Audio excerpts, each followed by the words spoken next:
Absolutely terrifying moose attack took place in Colorado in recent days.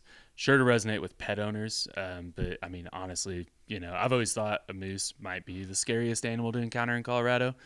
So probably going to resonate just with your average outdoor recreation user as well. Probably one of the more dramatic moose encounters that I remember hearing about probably in the past few years. Essentially, this dude at his house up in the Woodland Park area, a little bit north of Woodland Park, he was letting his dogs back inside. And whenever he was doing that, an aggressive female moose charged him and knocked him to the ground. At that point, the guy is able to escape the moose's attack by rolling under a vehicle. And then the moose sets its sights on his dogs. So it starts trampling his dogs.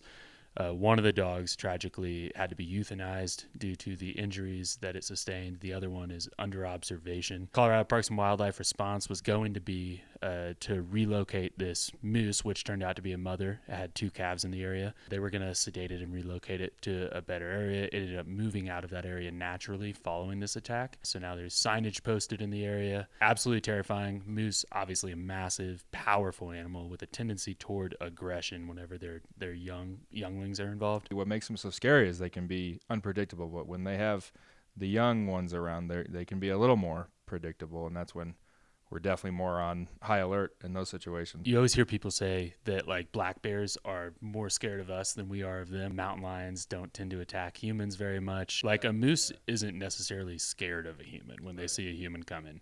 And if that human has a dog, they might view that dog as a predator, just like instinctually, just, encoded in their DNA, and decide that the best course of action is to try to attack this human and this dog. Wildlife officials have very much been paying attention to the moose population here in Colorado in recent years.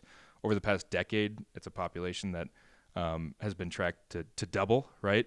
And with that come tragedies potentially like this, right? The wild piece of advice, too, when it comes to encounter with a potentially aggressive moose, Colorado Parks and Wildlife tells you to turn and run as fast as you can, seeking cover behind like a tree, a rock, a vehicle. Very different than if you encounter a bear, mountain lion, a wolf. With moose, turn and run, and if you get knocked to the ground, they're going to be trampling you. Protect your head, protect your neck.